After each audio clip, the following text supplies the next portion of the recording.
क्योंकि अब देखिए मैं रवि आप ही के पास आते हुए आप सभी से मैं एक फाइनल कमेंट चाहूंगी सबसे कम शब्दों में कि बागियों की तलवार कौन सी पार्टी के गले में अटकती हुई दिखाई दी जिनका पेच ये फंसा सकते हैं बागी, जो कि अगर बैकफुट पे यदि नहीं होते हैं तो किसके यहां पर तलवार ज्यादा लटकती हुई दिखाई देगी, जो जीत के करीब भी थे लेकिन करीब होते होते पीछे हो गए हैं। रवि मेरे सहयोगी है बीकानेर से, सबसे पहले आप ही के पास होते हैं, क्या कहती है सातों विधानसभा की सीटें? बिल्कुल छवि, मैं भूपेंद्र को सुन रहा था जोधपुर से, उन्होंने कहा जिसने जोधपुर को जीता वो राजस्थान को जीता। बीकानेर वाले तो इस बात से सहमत नहीं होंगे, परंतु ये तय है कि जोधपुर अपने आप में निर्णायक भूमिका में रहता है, तो बीकानेर भी कहीं कम नहीं है। बीकानेर में पिछली बार देखिए 3 कैबिनेट मंत्री थे कांग्रेस के अभी मौजूदा, और तीनों पर तलवार लटकी हुई है और तीनों पर यूं कहें कि आमजन में चर्चा का विषय बना हुआ है कि तीनों मंत्रियों को जो है इस बार जबरदस्त टक्कर जो है प्रतिद्वंदियों के द्वारा मिल रही है। और नई जगह जहां टिकट मिली है कांग्रेस की, जैसे लूनकरण सर की बात करें तो यहाँ बागी वीरेंद्र बेनीवाल बन चुके हैं, जिन्होंने अभी तक कांग्रेस का झंडा उठाए रखा। उनसे पहले के पिता भीमसेन चौधरी ने झंडा उठाए रखा, और वही अब यहाँ राजेंद्र मूंड जो युवा चेहरा आए हैं उनका विरोध करते हुए पर्चा दाखिल कर रहे हैं। उनकी रैली जो हो रही है उसमें भावुकता भी है, सहानुभूति भी है, कांग्रेस को अपना बताने की एक जो जिद है वो भी कहीं न कहीं है। कांग्रेस के जितने समर्थित सरपंच हैं वो भी उनकी सभा में थे। तो कुल मिलाकर राजेंद्र मूंड को अगर टक्कर कहीं मिल रही है तो वो वीरेंद्र बेनीवाल से मिल रही है। अगर ऐसा नहीं होता, कांग्रेस एकजुट लूनकरण सर में होती, तो सीधा मुकाबला भारतीय जनता पार्टी या निर्दलीय प्रभुदयाल सारस्वत से होता। परंतु देखिए लूनकरण सर में बागी जो है वो कांग्रेस की मुसीबत बने हुए हैं।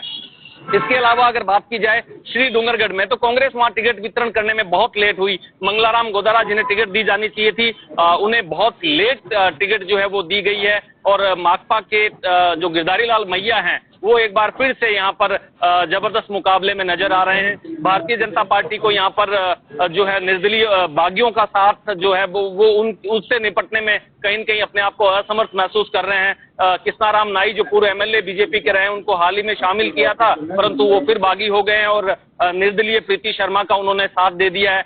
नोखा के भीतर अगर बात करें तो भारतीय जनता पार्टी का एकमात्र बिहारी लाल विश्नोई है, परंतु कांग्रेस को अब कहीं न कहीं मंगनाराम केडली जिन्होंने निर्दलीय पर्चा भरा है उनकी तरफ से टक्कर मिलती हुई नजर आ रही है। उनकी समीकरण बिगाड़ने में मंगनाराम जो है लगे हुए हैं। कोलायत में देखिए आप तस्वीर आपके सामने थी छवि, हम कल भी किस तरह से कवरेज वहां कर रहे थे, तो वहां भंवर सिंह भाटी जो है मुसीबतों में घिरे हुए हैं।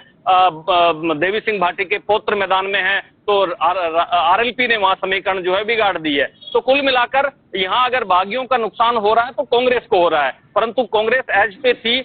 आज भी ऐसी स्थिति नहीं है कि कांग्रेस यहाँ अपने मतों में सुधार नहीं कर पाए। आने वाला वक्त बताएगा कि यहाँ कौन बाजी मारता है, परंतु ऐसी एक भी सीट नहीं है जहां भारतीय जनता पार्टी के द्वारा उन्हें तकड़ा मुकाबला नहीं दिया जा रहा हो। और जो जनाधार वाले मंत्री थे, जो जनाधार वाले विधायक थे कांग्रेस के जीते हुए, उन्हें खासी मशक्कत करनी पड़ रही है, गली गली जा रहे हैं। गोविंद राम मेघवाल ने तो खुद की फेसबुक पर अपना एक वीडियो जो है वो जारी किया और उसमें वो ये कहते घूम रहे हैं कि जो भी आपके पास आए, आप मेरे पिछले 5 साल के कामों का लेखा जोखा देख लीजिएगा। दलितों का एकमात्र नेता मैं ही हूँ। कैलाश मेघवाल जो भारतीय जनता पार्टी में थे, निर्दलीय हो गए, उनके बारे में उन्होंने कमेंट किया। कहा जा रहा है कि यहाँ पर तो सिर्फ वोट कांग्रेस पार्टी को ही दिया जाए। अब ऐसे में यहाँ पर दीपक जो हमारे साथ बने हुए हैं भरतपुर से, दीपक लवानिया, क्योंकि आप देखिए जो शॉट है यहाँ पर सबसे बड़ी बात है कि बागी किसके लिए मुसीबत बनते हुए दिखाई दे रहे हैं। सबसे बड़ी बात है जितना 2018 के चुनावों में बागियों ने इतनी मुसीबत नहीं खड़ी की होगी, जो 2023 की जो लिस्ट जो देखी जा रही है,